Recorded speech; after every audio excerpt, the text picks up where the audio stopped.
नमस्कार, आप देख रहे हैं श्रेष्ठ भारत और मैं हूं सुनील सिंह। महाराष्ट्र में जारी 29 महानगर पालिकाओं चुनाव का प्रचार समाप्त हो गया है। कल यानी 15 जनवरी को मतदान होना है।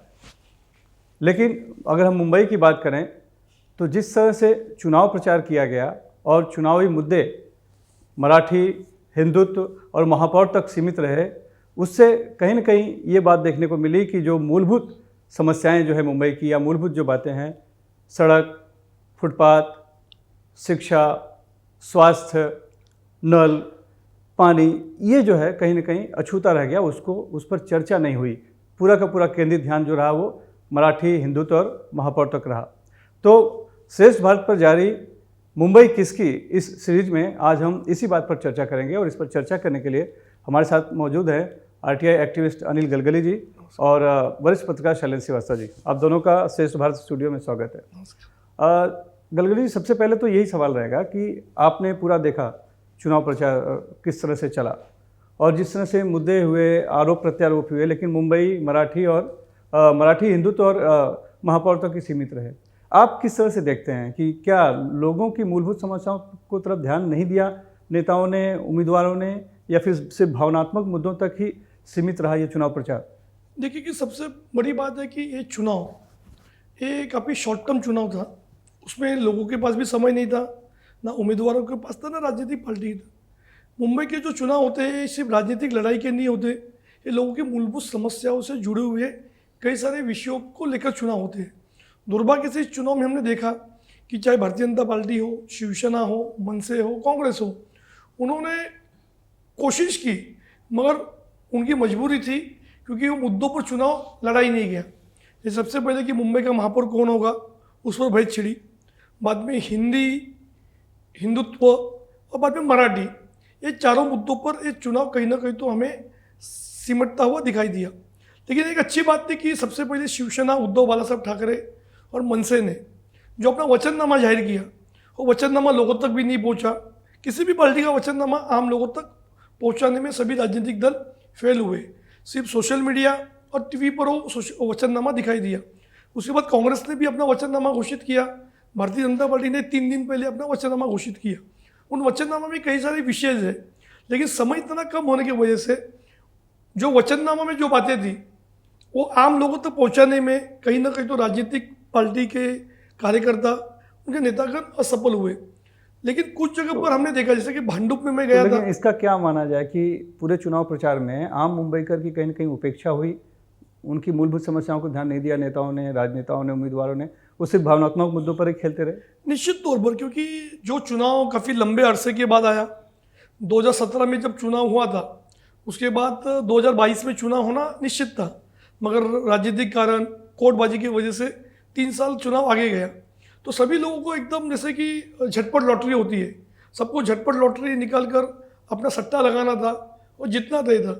उसी के लिए मुंबईकरों के जो अलग अलग विषय थे, चाहे पानी की समस्या हो, ड्रेनेज की समस्या हो, मिठी नदी, दहिसर नदी, पुष्कर नदी, जो अलग अलग नदियों के मामले थे, यहाँ मुंबई में जो अलग अलग पहाड़ियाँ हैं वहाँ भूस्खलन का मामला था।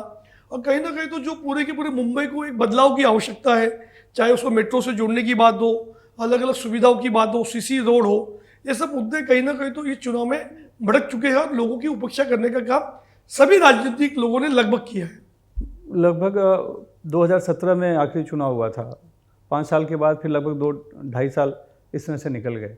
7 साल के बाद बता रहे हैं कि चुनाव आया। तो 7 साल के तक लोगों की जो समस्याएं थी, या 2 साल सिर्फ एडमिनिस्ट्रेशन था, नगर सेवक नहीं थे, तो कई समस्याएं लोगों की रही होगी। लोग उसको कहीं ना कहीं चाह रहे होंगे कि अब चुनाव आया है तो उसकी डिमांड करेंगे, सुलझाने की मांग करेंगे। तो कहीं उनको उस मौका मिला नहीं, आपको लगता है? बिल्कुल। 8 साल बाद चुनाव हो रहा है, कुल मिलाकर 17 में चुनाव हुआ था और अब जाकर चुनाव हो रहा है। बीच में 4 साल का डिले क्यों हुआ, ये अब उसका क्या विषय है? मुझे तो लगता है वो राजनीतिक उसमें ज़्यादा विषय था, क्योंकि चुनाव आम जनता के लिए होते हैं, जनता की समस्याएं होती हैं। मुंबई में हम सब शुरू से रहे, हम तो पैदा यहाँ हुए, हमें पता है मुंबई की समस्या, हमारी समस्या क्या है, हमारे इलाके की मेरी समस्या क्या है। कोई राजनेता कभी आकर वहाँ पूछता नहीं। बहुत वर्षों पहले हमने देखा था, जो नेता हुआ करते थे, नगर सेवक का चुनाव होता था तो बहुत पहले आकर वो मिलते थे, जनसंपर्क करते थे, चुनाव के लिए ही नहीं, चुनाव के पहले भी घर घर आते थे, पूछते थे आपकी कोई प्रॉब्लम है, जल की समस्या है, रास्तों की समस्या है, सड़कों की समस्या है, यहाँ पर स्वच्छता की समस्या है, गंदगी बहुत होती है। आप देखिए कंस्ट्रक्शन के वजह से प्रदूषण कितना मुंबई में फैला है, कहीं कोई चर्चा नहीं। और हर जगह कंस्ट्रक्शन का काम चल रहा है, जनता की तो लगता है किसी को पड़ी नहीं।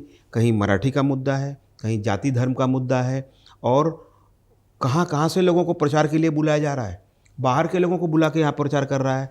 पॉकेट देख रहे हैं कौन किस भाषा का है, कौन किस जाति का है, कौन किस स्टेट से आकर यहाँ बसा हुआ है। मुंबई का जो समस्या है आम लोगों की, उस पर बहुत व्यापक चर्चा होनी थी, ऐसी हम लोग उम्मीद कर रहे थे। हम सोच रहे थे कि राजनीतिक दल एक एक इलाके की समस्याओं को उठाएंगे और मुंबई को बिल्कुल अलग दिखाएंगे, लेकिन ये तो पूरा सिस्टम ही जैसे बदला हुआ है चुनाव का। हर आदमी किसी तरह दूसरी पार्टियों को नीचा दिखाकर, एक दूसरे पर आरोप लगाकर किसी तरह सत्ता हासिल करना है और एक भावनात्मक मुद्दे चलाने हैं, इसलिए समस्या निश्चित रूप से पीछे रह गई है। तो कहीं ना कहीं लग रहा है कि सिर्फ क्या हम इसके लिए नेताओं को जिम्मेदार या पार्टी को ठहराएंगे, आम जनता भी इस तरह से उम्मीदवारों को रोक कर या फिर नेताओं से पूछती नजर नहीं आई गलगली जी? नहीं, ऐसा नहीं है। जहाँ पर जो सजग नागरिक थे, हाँ, जो प्रेशर ग्रुप था, जैसे भांडुप में मैंने देखा कि वहाँ की समस्या को लोगों ने बैनर लगाए, उम्मीदवारों को सवाल पूछे, लेकिन ये ज़्यादा स्पिरिट मुंबई में कम दिखाई दिया, क्योंकि जैसा कि मैंने पहले ही बताया कि चुनाव काफ़ी शॉर्ट टाइम के थे और कहीं ना कहीं तो राजनीतिक दलों में भी बड़े पैमाने पर बगावत हुई, तो उसका भी असर इन चुनावी मुद्दे पर पड़ा। और जहाँ पर इस तरह की चीज़ें हुई वहाँ पर कुछ लोगों ने उसको अटेंड भी किया। जैसे कि मैंने जू में देखा, वहाँ पर सिटीजन फोरम के माध्यम से लोगों ने सभी उम्मीदवारों को आमंत्रित किया, डिस्कस हुआ। कोलाबा भी डिस्कस हुआ। समय कम होने की वजह से इतनी व्यापकता उसको नहीं मिली, ना प्रसिद्धि मिली। चांदोली में कुछ हमारे जो सिटीजन ग्रुप है उन्होंने अपना मैनिफेस्टो भी जारी किया, ऐसा नहीं है। मगर ये जल्दबाजी के चुनाव, जो भावनात्मक मुद्दे, उसमें कई सारे मुद्दे छिप गए। लेकिन जहाँ पर भी लोग सजग थे, जो अलर्ट थे, जैसे कि दादर और जो परेल साइड में भी लोगों ने अपने अलग अलग मुद्दों को लेकर उन उम्मीदवार से सवाल पूछे।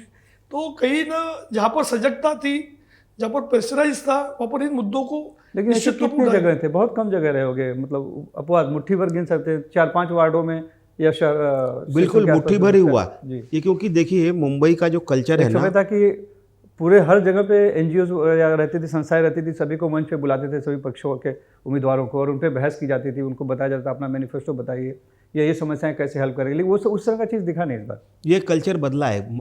दरअसल हम ऐसा कह सकते हैं, मतदाताओं में बिल्कुल चुनाव के प्रति नीरसता आई है। बहुत बड़ा वर्ग है जो चुनाव के प्रति बहुत नीरस है। वो मतदान करने भी इसलिए जाता है कि मेरा फ़र्ज़ है, बाकी उसे मतदान करते समय अपनी मूल समस्या का, मेरा समस्या का हल कौन करेगा, इस बात को ध्यान में रखकर वोट देता होगा, ऐसे बहुत कम लोग होंगे। क्योंकि अब इमारतों में लोग रहते हैं, अपने घर पहुंच गए, लोकल समस्या से उन्हें कुछ लेना देना नहीं है। जबकि पहले, जैसा कि अनिल गलगली जी ने बताया, भांडुप में जैसा हुआ, पहले लोग प्रतिकार करते थे, बाहर आते थे, आप हमारा ये काम करेंगे कि नहीं करेंगे, तो उसको कमिटमेंट करना पड़ता था। लोगों को नेताओं को पकड़ना चाहिए, नेताओं को लाकर खड़ा करना चाहिए कि आपने कमिटमेंट किया है, काम होना चाहिए हमारा। तो अब नेता भी समझ गया कि पब्लिक नीरस है, आम जनता, मतदाता बाद में कोई जवाबदेही पूछता नहीं है, इसलिए वो किसी तरह भी ध्यान भटका कर मत लेकर और फिर 5 साल के लिए फिर गायब हो जाते हैं। जैसा कहा जाता है, वास्तविकता है ये। मुंबई की सबसे बड़ी जो समस्या है वो ट्रैफिक है, और ट्रैफिक है इसी वजह से लोग जो है चाहते हैं कि फुटपाथ जो है साफ़ रहे, सुरक्षित रहे, तो लोग पैदल कम से कम जा सके कई जगहों पर। लेकिन फुटपाथों पर टूटे हुए हैं, या तो कब्जा है, इंक्रोचमेंट है, या फेरी वालों का है, दुकान वालों का है, कई लोगों का है, या तो टूटे हुए हैं। उस पर कहीं कुछ चर्चा रही, जबकि एक उम्मीद थी कि शायद फुटपाथ पर चर्चा होगी।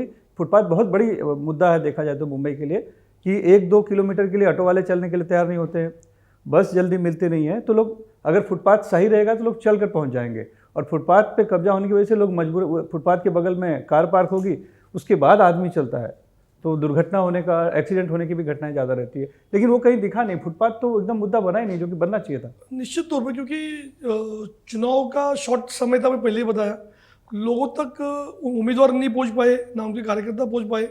सबसे बड़ी बात है कि अभी तक, कल चुनाव है सुबह 7:30 से 5:30 तक, मैं आपके माध्यम से लोगों को अपील करना चाहता हूँ कि लोग अपने मतदान का 100% उपयोग करें। दुर्भाग्य से चुनाव आयोग भी फेल हुआ है, महानगर पालिका भी, और क्योंकि अभी तक लोगों तक स्लिप पहुंची नहीं, मेरा बूथ कहाँ है, मुझे कहाँ वोटिंग करनी है, ये भी लोगों को पता नहीं है। फुटपाथ हो, अतिक्रमण हो, या फेरी वालों का मुद्दा हो। अगर हम देखते कि पिछले 10 से 15 सालों में फेरी वाला धोरण को लेकर भी महानगर पालिका और सरकार काफ़ी उदासीन है।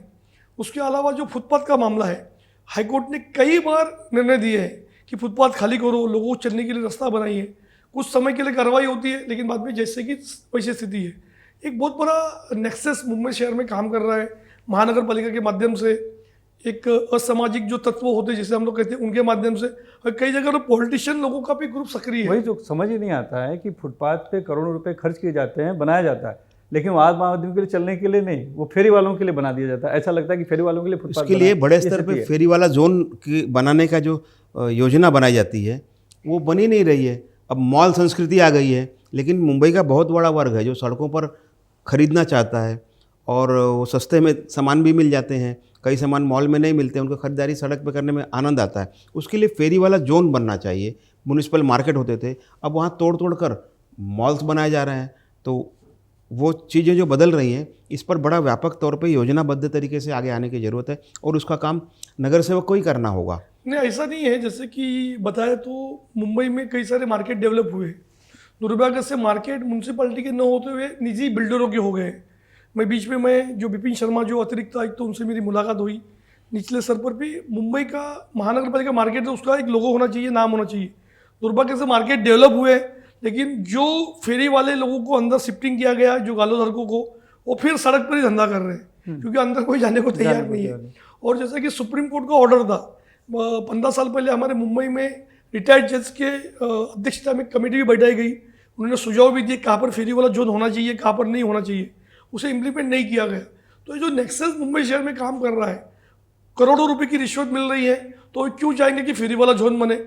कई सारे हमारे जो फेरी वाले नेता है, यानी बीएमसी या हमके प्रशासन भी नहीं चाहता कि निश्चित तौर पर, जैसे कि हमारे इधर दयाशंकर जी है अंधेरी में, लंबे अरसे से वो लड़ाई लड़ रहे हैं। वो भी फेरी वाला नेता है, लेकिन वो चाहते हैं कि फेरी वाला जोन बने। मैं उनसे सहमत हूँ। अगर आप बेंगलोर में जाएंगे, केरला में जाएंगे, कई सारे ऐसे राज्य हैं जहाँ पर इस तरह का इम्प्लीमेंटेशन हुआ है, लोगों को तकलीफ नहीं, क्योंकि फेरी वाले का भी अधिकार है और उसे बेचने का अधिकार है, लेने वाले को भी अधिकार है। अटल जी की सरकार थी तब उन्होंने ये कानून लाया था, निश्चित तौर पर, लेकिन वो उसका इम्प्लीमेंटेशन आज तक नहीं हुआ। देखिए, मुझे याद है कि कुमारी शैलजा जो यूपीए की जो मंत्री थी नगर विकास, तो उन्होंने 2 अच्छे निर्णय लिए थे। एक फेरी वाला जोन का निर्णय लिया था, और जो अभी जो अलग अलग जगह क्लस्टर का काम चल रहा है, जो बड़ी बड़ी बस्तियां जब शिफ्टिंग होती है, तो वहाँ पर क्या सुविधा होनी चाहिए, कैसे लोगों को शिफ्टिंग होना चाहिए। दुर्भाग्य से कोई भी सरकार हो, चाहे कांग्रेस की सरकार थी, अभी भाजपा की सरकार है, उन्होंने कभी भी उस जीआर को इम्प्लीमेंट नहीं किया। जैसे कि मुंबई एयरपोर्ट, हमारे बगल में जो मुंबई एयरपोर्ट है, तो वहाँ के लोगों को जब एचडीएल में बसाने की बात हुई, तो वहाँ पर क्या होना चाहिए, उस पर एक जीआर निकला गया है। लोग हाईकोर्ट गए, हाईकोर्ट में बोला गया कि अगर जीआर का इम्प्लीमेंट नहीं होता तब हमारे पास आइए। दुर्भाग्य से नियम अच्छे बनते हैं, जीआर भी अच्छा निकलता है, लेकिन सरकारी अधिकारी के बाद जो राजनीतिक दल उसे इम्प्लीमेंट करने में कहीं ना कहीं तो फेल होने की वजह से मुंबई में कई सारी समस्याएं, ये आम जनता की वजह से नहीं है, राजनीतिक दलों की इच्छा शक्ति, प्रशासनिक अव्यवस्था की वजह से कई सारी समस्याओं से मुंबई का जूझ रहा है। तो ये जो है, जो नियम बनते हैं उनको फेल कराया जाता है या फेल होता है, ये देखिए, सरकारी बाबू कभी भी नहीं चाहते कि यहाँ पर राम राज्य आए, पारदर्शक काम चले। लोग सवाल पूछ रहे हैं, लोगों को सवाल का जवाब नहीं मिल रहा है। मैं आपको बताना चाहता हूँ कि चुनाव अभी कल है। जब लोगों ने एफिडेविट जमा किया, उस एफिडेविट की कॉपी ऑनलाइन उपलब्ध नहीं थी, जबकि नियम कहता है कि जैसे भी उन्होंने एफिडेविट जमा किया, लोगों की जानकारी के लिए उस पर कितने क्रिमिनल केसेस है, उसे कितनी संपत्ति बढ़ी, जानबूझ के इसलिए लेट किया गया क्योंकि कई सारे कैंडिडेट की संपत्ति 1800%, किसी की 2000% बढ़ गई है। दूसरी बात है कि जब चुनाव की प्रक्रिया शुरू होती है तो मतदाताओं की यादी भी सरकार की तरफ से, चुनाव आयोग की तरफ से लेट डाउनलोड करके जमा की गई, तो लोगों को झगड़ना पड़ रहा है। जब मैंने शिकायत की, उसके बाद कहीं ना कोई तो इम्प्लीमेंट हुआ। श्रेष्ठ भारत ने सबसे पहला उस खबर को चलाया, तो अनिल गलगली को शिकायत करने की जरूरत क्यों पड़ रही है? चुनाव आयोग के नियम है, सरकारी नियम है ना। कहीं ना कहीं तो नेक्सस होता है कि जानबूझ के चीज़ों को आप इम्प्लीमेंट मत कीजिए ताकि लोगों को जानकारी नहीं पहुंचे।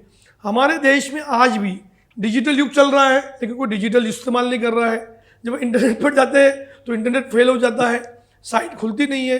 तो चुनाव आयोग को भी सवाल पूछने की आवश्यकता है, आप मंत्रालय में बैठकर क्या कर रहे हो, ये इम्प्लीमेंट क्यों नहीं हुआ? जैसे कि सबसे बड़ी बात है कि जैसे शिवाजी पार्क में मीटिंग हुई, राज ठाकरे की हुई, उद्धव ठाकरे की हुई, देवेंद्र फडणवीस की, वो बता रहे थे कि लाओ रे वीडियो।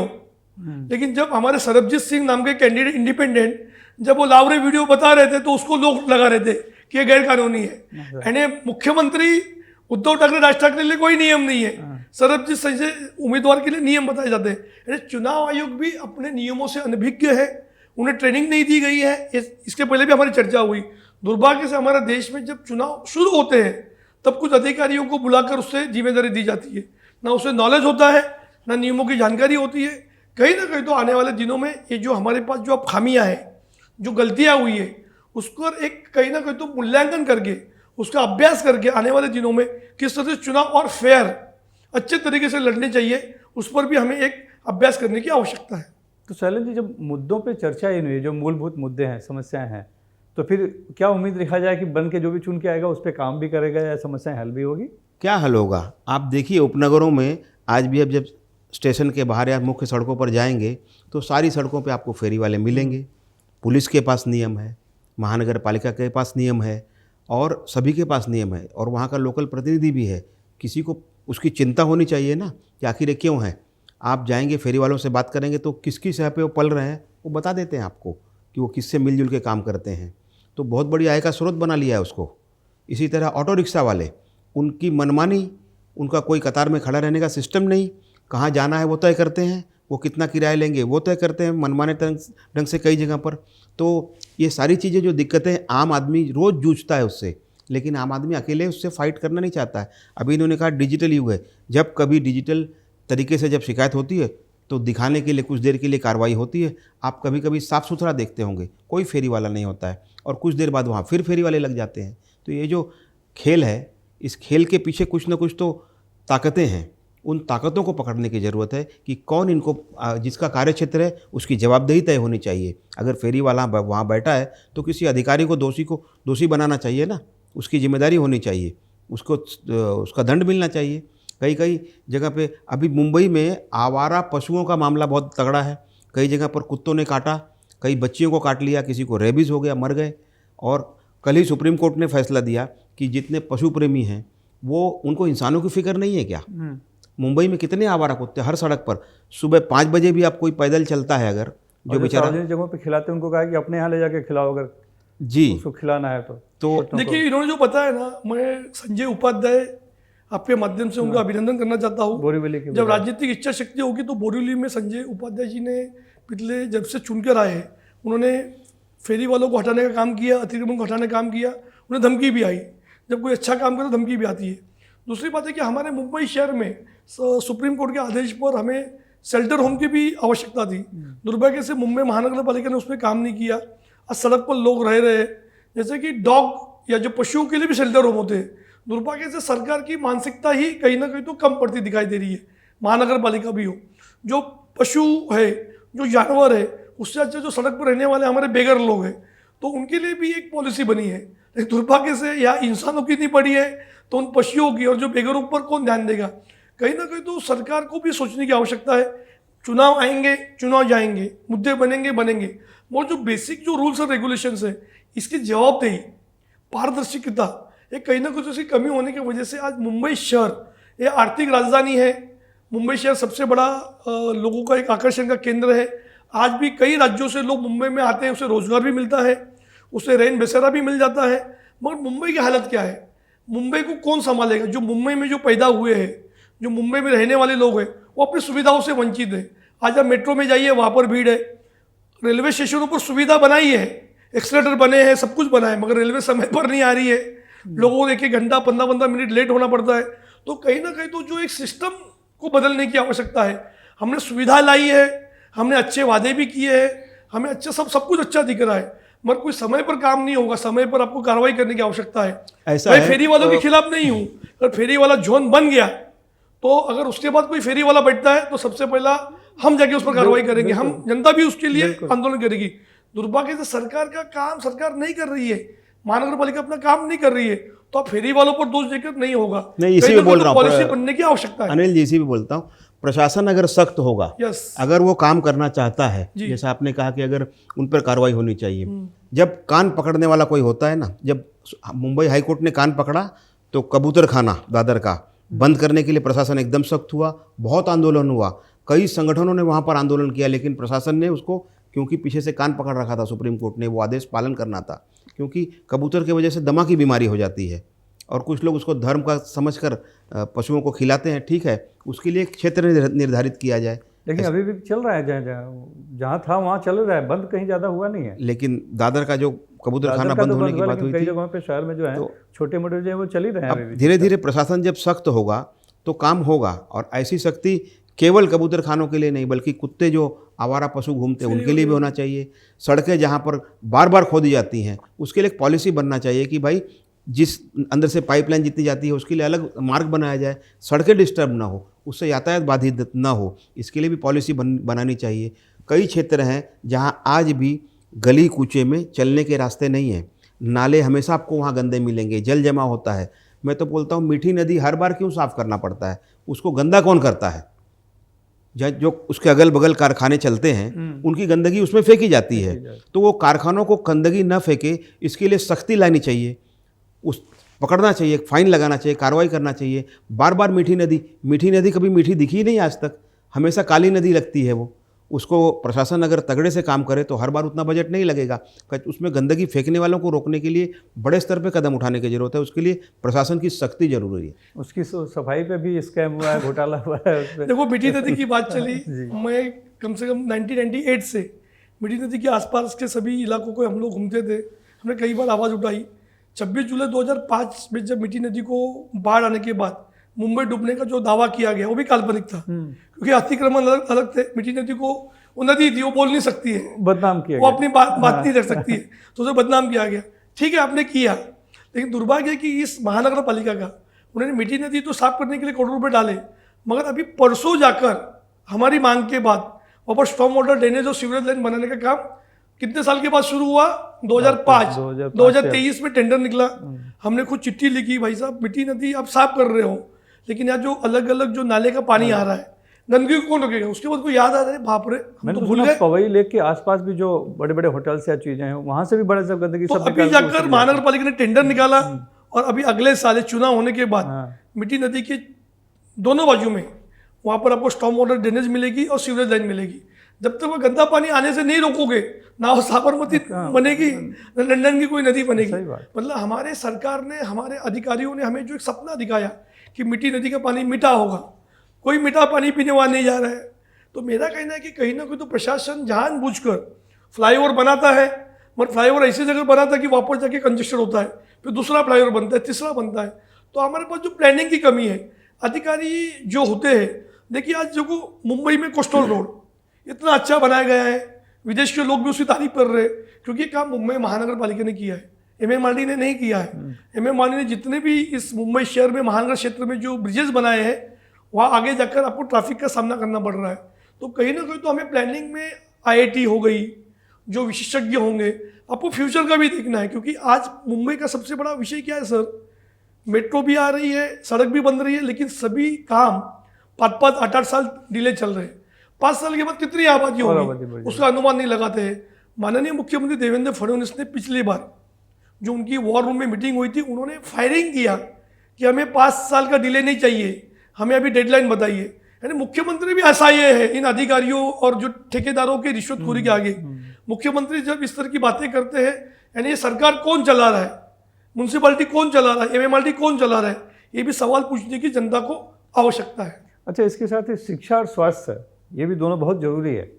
शिक्षा से भविष्य बनता है और स्वस्थ आदमी रहेगा तो ही जीवन पूरा जी पाएगा। लेकिन इस पर भी कहीं चर्चा नहीं हुई, न उसमें कोई सुधार की बात हुई। BMC के स्कूल जो हैं वो लगभग ज़्यादा से ज़्यादा बंदी हो चल रहे हैं। जिस मराठी मुद्दे की बात होती है, मराठी वो मराठी स्कूल भी बड़ी तेज़ी से बंद हो रहे हैं। खुद उन्होंने ही जो मराठी मुद्दों की मांग कर रहे हैं, अपने समय रहते CBSE के वहाँ पे लाया, जबकि महाराष्ट्र का बोर्ड था उसको वहाँ नहीं, उसकी जगह पे CBSE भी उन्होंने इंट्रोड्यूस वहाँ पर कर दिया। देखिए कि मुंबई ये सबसे बड़ी क्यों है, क्योंकि मुंबई महानगर पालिका 8 भाषाओं में, मुंबई ने कभी किसी भाषा को लेकर विवाद नहीं किया। 8 भाषाओं में आज भी शिक्षण दिया जाता है। दुर्भाग्य से जो पलायन बड़े पैमाने पर हुआ, क्योंकि मुंबई महानगर पालिका का जो शिक्षा का जो दर्जा था वो बीच में काफ़ी कम हुआ था, तो उसकी वजह से कई लोगों ने प्राइवेट मराठी स्कूलों में पलायन किया। बाद में जो CBSE और जो ICSE स्कूल आई उसमें पलायन किया। तो महानगर पालिका ने क्या किया कि उसको CBSE और पब्लिक स्कूल में उसको कन्वर्ट किया। लेकिन मेरा मानना है कि जब मुंबई महानगर पालिका अच्छे तरीके से अगर शिक्षा देगी, अच्छा इंफ्रास्ट्रक्चर देगी, अच्छे शिक्षक लगेगी, तो लोग पलायन क्यों करेंगे? कहीं ना कहीं तो ये राजनीतिक दलों की एक कभी असफलता है कि उन्होंने मुंबई महानगर पालिका की शिक्षा के दर्जा को इतना ऊंचा उठाने की भी कोशिश नहीं की। दूसरी बात, जो अस्पताल है, हमारे पास जो मेडिकल कॉलेज की जो मान्यता है, अभी भी 5 ही मेडिकल कॉलेज है, उसमें कोई सुधार नहीं हुआ, ना बढ़ोतरी हुई। अगर हम देखते हैं कि सायन अस्पताल, बोरीवली में जो अस्पताल है, कुपर अस्पताल है, वहाँ के टेंडर निकलते थे, लेकिन टेंडर को लेकर विवाद होता था, टेंडर कैंसिल होता था। कहीं ना कहीं तो हमें राजनीतिक इच्छा शक्ति की जरूरत है कि अगर एक कंपनी अच्छा काम करती है, बिना टेंडर आप उसको काम देने की कोशिश कीजिए कि ये काम अच्छा करेगी। तो कहीं ना कहीं तो जो राजनीतिक दलों में जो ठेकेदारी को लेकर, जो रिश्वतखोरी को लेकर, जो परसेंटेज को लेकर जो विवाद चलता था, उसकी वजह से मुंबई महापालिका के स्कूल भी हुए। क्योंकि जब मुंबई में अलग अलग स्कूलों का जब डेवलपमेंट हुआ तो उस पर हमने अल्टे डाली थी, तो वो भी काम डिले चल रहा था। और हर स्कूल में कोई राष्ट्रवादी का कॉन्ट्रैक्टर था, कोई कांग्रेस का कॉन्ट्रैक्टर था, कोई भाजपा का था, कोई शिवसेना का था। यानी इस हमाम में सभी नंगे हैं। हर लोगों ने दलाली खाने का काम किया, हर लोगों ने रिश्वतखोरी की, हर लोगों ने अपने ठेकेदारों को वहाँ पर नियुक्त करने की कोशिश की। जब तक ये नहीं रुकेगा, मुंबई में स्कूल हो, चाहे स्वास्थ्य का मामला हो, आज मैं महानगर पालिका को इसके लिए धन्यवाद देता हूँ क्योंकि KM अस्पताल, सायन अस्पताल, नायर अस्पताल, राजावाड़ी अस्पताल, आज मुंबई के बाहर के लोग भी आते हैं, लेकिन वहाँ कभी भेदभाव नहीं होता है। बीच के दिनों में मैं सायन अस्पताल में गया था, कुछ मरीज नीचे लेटे हुए थे, तो मैंने बोला आप नीचे क्यों लेटे हुए हैं, आप बाद में आ सकते थे। बोले हमें अस्पताल की तरफ से बताया गया था कि वहाँ पर बेड अवेलेबल नहीं है, लेकिन हमें पता है कि यही अस्पताल में अच्छा इलाज होगा, हम नीचे सोएंगे, फर्श पर सोएंगे, लेकिन हम यहीं से इलाज करके जाएंगे। तो हमारे लिए भी गौरव की बात है, क्योंकि मुंबई में जो लोग आते हैं बाहर से भी, कभी भेदभाव नहीं होता है। डॉक्टर, हमारी महानगर पालिका ईमानदारी से उन्हें मदद करने का काम करती है, लेकिन कई बार उसका दुरुपयोग भी होता है कि लोगों को बेड नहीं है, लोग नीचे सोए हुए। लोग अपने इच्छा से क्यों सोते हैं? क्योंकि उन्हें पता है कि मुंबई महानगर पालिका में फ्री ऑफ चार्ज सेवा मिलेगी, अच्छा हमारा इलाज होगा। तो कहीं ना कहीं तो लोगों की सोच को भी बदलने की आवश्यकता है। अगर हमारे बेड की संख्या बढ़ेगी, अस्पताल का विस्तार होगा। और इस चुनाव में अस्पताल भी गायब था, स्कूल भी गायब था, ये सबसे बड़ा दुर्भाग्य है। आपको क्या लगता है कि जो स्कूल सुविधाएं एक हैं वो बहुत बड़ा पर्याप्त हैं विषय, अभी? स्कूल बहुत बड़ा विषय है। शिक्षा के क्षेत्र में आज भी अच्छे स्कूलों की तलाश हर माता पिता करता है। वो सोचता है कि मेरा बच्चा, और इसके लिए बहुत महंगी फीस देता है। स्कूलों की फीस आज कम नहीं है, CBSE हो या दूसरे कोई भी बोर्ड हो, प्राइवेट स्कूल तो बहुत बड़ा बिजनेस हो गया, कारोबार हो गया है शिक्षा। आप इसमें उसको शिक्षा माफिया कह सकते हैं। सही बात। इसलिए कि आप देखिए मेडिकल में, इंजीनियरिंग में या जितने डिग्री कॉलेजेस में हैं, जो बच्चे होते हैं वो परीक्षा देकर गवर्नमेंट की सीट वाली जो सीट लेने की कोशिश करते हैं, लेकिन स्कूलों में बच्चों को पढ़ाने के लिए लोग सरकारी स्कूल में भेजना नहीं चाहते हैं। तो ये अंतर क्यों है? शिक्षा का स्तर गिरा हुआ है, ऐसा परसेप्शन है, ऐसी समझ है। उस समझ को तोड़ने की जरूरत है। हकीकत है। अब पूछने पर ही पता चलेगा। अक्सर देखा गया है जो बिल्कुल गरीब या निर्धन परिवार के बच्चे होते हैं, अक्सर उन्हीं को वहाँ भेजा जाता है। तो इस तरह की जो समझ बनी हुई है, कई बार कहा जाता है कि अफसर, बड़े अफसर या धनवान लोग अपने बच्चों को वहाँ क्यों पढ़ने नहीं भेजते हैं। तो ये शिक्षा का स्तर क्यों गिरा हुआ है? जब इतनी अच्छी हम फीस देते हैं, जब इतना अच्छा हम सैलरी देते हैं टीचर्स को, तो हम क्वालिफाइड टीचर वहाँ क्यों नहीं रखते हैं या उनके ऊपर निगरानी क्यों नहीं रखते हैं? वहाँ का शिक्षा का स्तर जब बढ़ेगा और लोगों का झुकाव जब उस तरफ होगा, इस पर BMC को बहुत ध्यान देने की ज़रूरत है कि शिक्षा का स्तर BMC का बहुत सुधरे। और आपने कहा कि भाषाई स्तर पे बहुत पहले हिंदी पढ़ाई जाती थी, उर्दू पढ़ाया जाता था, मराठी पढ़ाया जाता था, कन्नड़ भी पढ़ाया जाता था मानपा के स्कूलों में। धीरे धीरे धीरे वो ख़त्म होता जा रहा है और लोग अंग्रेजी की ओर बढ़ते जा रहे हैं। भाषाई शिक्षा जो मनपा के स्कूलों में बहुत अच्छी तरह से दी जाती थी, अब उसका स्तर गिर गया है। सुना है कि सब धीरे धीरे क्लासेस बंद हो रहे हैं। इस पर बहुत व्यापक ध्यान देने की जरूरत है, क्योंकि हमारी आने वाली पीढ़ी जब हमारी भाषा ही नहीं समझेगी। या तो उसमें भी जैसे अभी BMC ने शुरू किया CBSE के, इस तरह के सेमी इंग्लिश पढ़ाई जाए, क्योंकि अब लोगों को रोजगार दिखता है कि बेटा अंग्रेजी पढ़ेगा तो जाके आगे अपने पैर पे खड़ा हो पाएगा, उसका भविष्य बन पाएगा। तो सभी माँ बाप भले गरीब हो, चाहता है कि उसका बेटा अंग्रेजी पढ़े, लेकिन BMC सरकारी स्कूलों में वो सुविधा, उस तरह की पढ़ाई मिल नहीं पाती। अभी योजना बनी है, अंग्रेजी पढ़ाने की योजना बनी है और उसको अंग्रेजी कई जगह पे स्कूल तोड़कर बहुत मॉडर्न बनाया जा रहा है। जब ये काम अच्छे से हो जाएगा और इसको किसी ने भी अपने मैनिफेस्टो में वैसे लिया नहीं नहीं। रखते। और ये देखिए कि अभी मैंने देखा कि मुंबई में जो महानगर पालिका ने जो नया प्रयोग किया, मैं महानगर पालिका को बधाई देता हूँ कि उन्होंने पलायन रोकने के लिए जो सेमी इंग्लिश चालू की है, आज उसका अच्छा रिस्पॉन्स है। उन स्कूलों में एडमिशन नहीं मिल रहा है, लॉटरी सिस्टम चल रही है। अच्छा। तो जो पलायन होने वाला पलायन जो निजी स्कूलों के बजाय उन सेमी में जा रहा है, वहाँ पर पढ़ाई मुफ्त है, अच्छा। वहाँ पर आपको सुविधाएं मिलती है, कई प्रकार की आपको सामग्रियाँ फ्री में मिलती है। तो महानगर पालिका ने बहुत अच्छा कार्यक्रम किया। दूसरी बात है, जैसा आपने बताया, जब तक मुंबई मेरी है, मुंबई हमारी, ये दावा करने वाले लोग कोई भी राजनीतिक दल के हो, जब तक अपने बच्चों को उस स्कूल में नहीं पढ़ाएंगे तब तक शिक्षा का स्तर बड़ा है कि अच्छा है नहीं दिखाई देगा।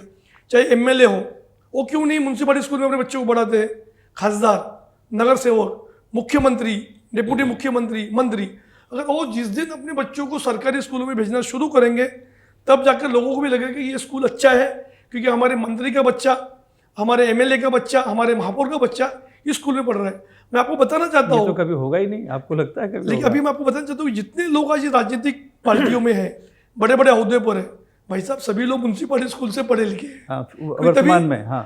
तभी कोई इतने निजी ऐसे स्कूल नहीं थे थे। नहीं। ये निजी स्कूल का फैड अभी पिछले 20 से 25 सालों में बढ़ गया है। कई सारे कॉन्वेंट स्कूल है, उधर तो डोनेशन भी नहीं लिया जाता है, कुछ लोग डोनेशन लेते हैं, वो अलग बात है। मगर जो भी आज राजनीतिक दल जो सत्ता में बैठे हुए लोग हैं, मुझे लगता नहीं कि देवेंद्र फडणवीस जी निजी स्कूल में पढ़े होंगे। सभी लोग मनपा स्कूल या सरकारी स्कूलों में पढ़कर इस अहदे तक पहुंचे हैं। एक हमारी मानसिकता बनी है कि म्यूनसिपालिटी स्कूल में पढ़ाई नहीं होती, अच्छे शिक्षक नहीं है। मैं आपको बताना चाहता हूँ कि म्यूनसिपालिटी स्कूल के जो बच्चे हैं वो पढ़कर बड़े बड़े साइंटिस्ट बने हुए हैं, बड़े बड़े जगह पर अहदे पर काम कर रहे हैं। और सबसे बड़ी बात है कि भूषण गगरानी जो आज मुंबई के कमिश्नर हैं, वो उन्होंने आईएएस एग्जाम मराठी में दी है। अच्छा। यानी लोग कहते हैं कि मराठी का कोई बहुत बड़ा आगे बढ़कर कोई भविष्य लाभ नहीं नहीं, होगा। भविष्य उन्होंने नहीं। अपनी आईएएस की एग्जाम मराठी में देखिए पास होने वाले आईएएस अधिकारी है। ऐसे कई सारे उदाहरण हैं, जब तक उदाहरण सामने नहीं आएंगे, हम पेश नहीं करेंगे। आज भी मुंबई महानगर पालिका पूरे विश्व में 8 भाषाओं में शिक्षा देने का काम कर रही है। ऐसा विश्व में कोई भी महानगर पालिका नहीं है जो 8 भाषाओं में लोगों को शिक्षा दे रही है। उर्दू भी दे रही है, तमिल, कन्नड़ा, उसके बाद हिंदी, मराठी, अलग अलग लैंग्वेज में आज भी पढ़ाई बच्चे होती आते हैं, इसमें पढ़ाई होती है। है। आज भी पढ़ाई हो रही है, लेकिन दुर्भाग्य से लोगों का विश्वास उठता जा रहा है। उस विश्वास को जीवित रखने के लिए उन्होंने सेमी मैंने देखा ज़्यादातर जो बीएमसी के स्कूल हैं उनको प्राइवेट संस्थाओं को दे दिया गया है, वो चलाती है वहाँ पे। नहीं, कुछ जगह पर उन्होंने जो प्रयोग किया, क्योंकि जहाँ पर इस तरह का पलायन हो रहा था, क्योंकि जो सेमी इंग्लिश का प्रयोग अभी हुआ है उसमें भी कोई आपत्ति नहीं है, क्योंकि अगर कोई निजी संस्था आगे आकर उन बच्चों को भी समाहित कर रही है और नए बच्चों को भी अगर आप एडमिशन दे रही है, उससे क्या हो रहा है कि शिक्षा का स्तर बढ़ रहा है। तो मेरा उसमें विरोध नहीं है। अगर वो स्कूल खाली जा रही है, उसके कमरे खाली है, कोई निजी संस्था अगर गरीब बच्चों को वहाँ पर एडजस्टमेंट कर रही है, उसका भी विरोध नहीं होना चाहिए। जब तक उसका कोई व्यावसायीकरण नहीं करे, वहाँ पर फीस ज़्यादा नहीं ले, तब तक वो ठीक है। आज मुंबई महानगर पालिका ने जो सेमी इंग्लिश का जो प्रयोग किया है वो हिट हो चुका है। वहाँ पर एडमिशन नहीं मिल रहे, लोग हमारे पास आ रहे कि सर हमारी सिफारिश कीजिए। अच्छा। पहले 1-2 साल उधर तो ऐसे कौन से स्कूल हैं? जैसे कि इधर जोगेश्वरी में या अंधेरी में जो पब्लिक स्कूल बनी है, तो वहाँ पर अभी लॉटरी सिस्टम लग रही है, क्योंकि एडमिशन है 200, 2000 एप्लीकेशन आ रहे, 4000 एप्लीकेशन आ रहे। तो ये जो स्पर्धा बढ़ रही है, कहीं ना कहीं तो लोगों को लग रहा है कि सेमी इंग्लिश में मेरा बच्चा पढ़ेगा, उधर फ्री ऑफ चार्ज पढ़ाई है और सुविधा मिल रही है और उस बच्चे का भी तरक्की होगी। तो उसमें मराठी भी है, हिंदी भी है, अंग्रेजी भी है, तीन ही भाषाओं का वो जो संगम है, उससे बच्चों को आने वाले भविष्य में बहुत अच्छा फायदा होगा। तो जो अंधकार में हम जा रहे हैं उसमें कहीं ना कहीं प्रकाश की किरण हो रहा है, निश्चित ऐसा आप बता रहे हैं। एकदम बीएमसी है, बीएमसी का जो संबंध है वो जीने से लेके मृत्यु तक आता है। जन्म प्रमाण पत्र भी देते हैं, मृत्यु प्रमाण पत्र भी देते हैं। लेकिन वहीं देखिए स्मशान भूमि जितनी है, सभी खस्ता हाल है आज के दिन। वहाँ जाने पे लकड़ी कितनी मुफ्त मिलनी चाहिए, लेकिन उसके भी पैसे ले जाते हैं। तो वो भी बड़ा वहाँ पे बहुत गोलमाल चलता है, चीज़ों को चलता है। यानी मृत्यु के समय भी लोगों को परेशानी होती है। गरीब परिवार हो तो उनको तो पैसे लेने पड़ते हैं, कर्जे उठाने पड़ जाते हैं। इस पर भी कहीं चर्चा नहीं हुई और इस पर कहीं कोई मुंबई महानगर पालिका इस मामले में मुंबई महानगर पालिका अन्य महानगर पालिकाओं से बहुत अच्छी है। यहाँ 350 किलो या 350 क्विंटल शायद है कि किलो है, मुझे पता नहीं, किलो उतनी लकड़ी फ्री देते हैं। वो आप जब जाता है कोई व्यक्ति और नाम लिखवाता है तो उतनी लकड़ी निकाल कर रख देते हैं।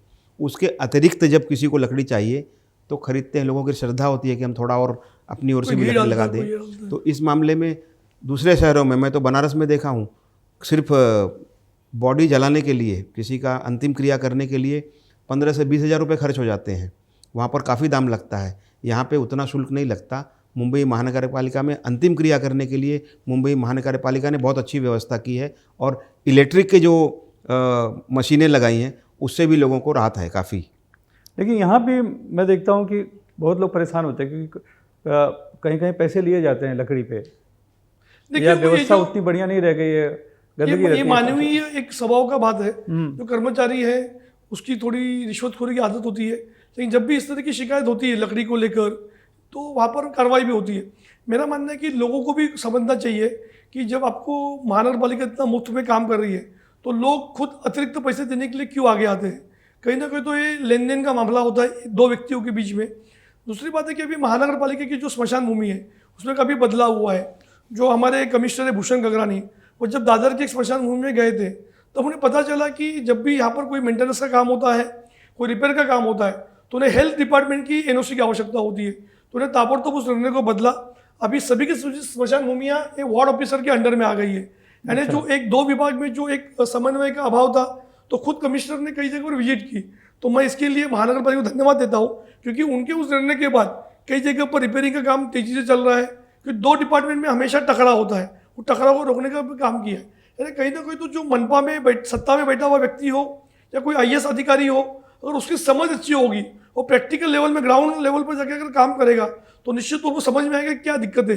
आज मुंबई महानगर पालिका में जो अलग अलग स्मशान भूमियाँ हैं, बड़े पैमाने से फंड भी आया हुआ है, रिपेयरिंग भी हो रही है। आखिर वो स्मशान भूमि है, हिंदू धर्म में मानते हैं कि वो भी अंतिम समय होगा, वो भी पवित्र माना जाता है। लोग जब भी जाते हैं तो चप्पल उतार कर अंदर की तरफ जाते हैं। तो कहीं ना कहीं तो महानगर पालिका ने जो लोगों की एक भावना है उसे कहीं ना कहीं उसको मेंटेन करने का काम किया है, और आज भी महानगर पालिका अच्छे तरीके से काम कर रही है, ऐसा मेरा दावा है। कई मामलों में मृत्यु होने पर पोस्टमार्टम की ज़रूरत पड़ती है, तो पोस्टमार्टम को जहाँ कराया जाता है वहाँ पे कॉरोनर कोर्ट होता है और पुलिस की परमिशन भी लगती है बॉडी ले जाने के लिए। उस प्रक्रिया में काफ़ी गति धीमी है, और 24 घंटा, कई बार बोलते हैं 24 घंटा नहीं, अगले दिन आइए, या मृत लोगों की कतार है तो समय लगेगा।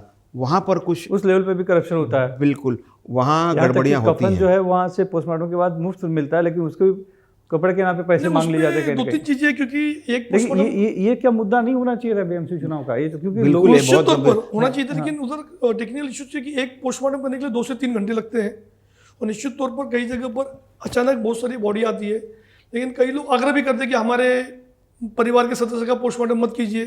प्रेशर भी लाते हैं लोग कि उसकी बॉडी पोस्टमार्टम के बिना ही हम उसको अंतिम संस्कार करें। वो सिस्टम की प्रक्रिया में बहुत बड़ी वो कठिनाई है। अगर वहाँ पर भी डिजिटल का यूज़ किया, जैसे कि पार्किंग में वेटिंग होती है, अगर वेटिंग के सिस्टम शुरू की, अगर एक साथ 10 बॉडी आई, क्योंकि हमारे पास पोस्टमार्टम बहुत कम होता होगा ऐसा। नहीं, ऐसा होता है कई बार, जैसा राजावाड़ी हुआ। क्योंकि कई सारी बार जब मुंबई में एक्सीडेंट हादसा हो जाए, कुछ हो जाए तो बात वो राजावाड़ी हो या कुपर हो, हमारे पास पोस्टमार्टम की जो प्रक्रिया के केंद्र काफ़ी कम है, और वहाँ पर जो नियुक्त करने वाले डॉक्टर, जो उसकी डिग्री होनी चाहिए, उसके ऊपर भी लेकर विवाद चल रहा है। क्योंकि डायरेक्टली होम मिनिस्टर के अंडर में आता है, वहाँ पर कौन सा डॉक्टर नियुक्त किया जाए, सब होम डिपार्टमेंट के अंडर में आता है। तो आपने बहुत अच्छा मुद्दा कहा है। तो आने वाले दिनों में जब कोई भी नई महापौर आएंगे तो इस विषय को लेकर सभी राजनीतिक दलों को, नगर सेवकों को जाके वहाँ पर बात करने की आवश्यकता है। क्या खामियाँ हैं सिस्टम में, उसे कैसे और तेज़ी से किया जाए, कैसे आप झटपट उसको पोस्टमार्टम करके उस बॉडी को उस परिवार को सुपुर्द किया जाए, उस पर काम होने की और आवश्यकता उसमें पारदर्शिता होनी चाहिए, और वो 24 घंटे होना चाहिए। धन्यवाद, आप लोग आए और बड़े ही सकारात्मक मुद्दों पे हमने चर्चा की कि मुंबई के चुनाव में बीएमसी के क्या मुद्दे होने चाहिए थे और क्या मुद्दे हुए। लेकिन दुर्भाग्य हमारा यही है कि पूरा जो चुनावी प्रचार था वो मराठी, हिंदी, हिंदुत्व और महापौर तक ही ज़्यादा सीमित रह गया। जो मूलभूत मुद्दे हैं मुंबई के, वो वहाँ तक न तो किसी ने उठाया, न तो जनता ने उस तरह से उसके लिए बहुत आवाज़ दी। तो अब उम्मीद करते हैं कि चुनाव किस तरह से होगा, लोग क्या सोचकर मतदान करेंगे, ये कहना तो बहुत मुश्किल है। लेकिन अब कल ही चुनाव है और कल लोग बड़ी संख्या में, हम चाहेंगे श्रेष्ठ भारत की तरफ से मैं भी अपील करूंगा कि लोग बड़ी संख्या में जाएं, जो भी उन्हें सही लगे, उचित लगे, उसे मतदान करें। और कोई कैंडिडेट पसंद नहीं आए तो नोटा है ना इस बार, नोटा भी बिल्कुल तो है, नोटा भी दे सकते हैं। तो मतदान करने के लिए जरूर जाएं, ये जरूर अपील करूँगा। और इस चर्चा में आज के लिए बस इतना ही।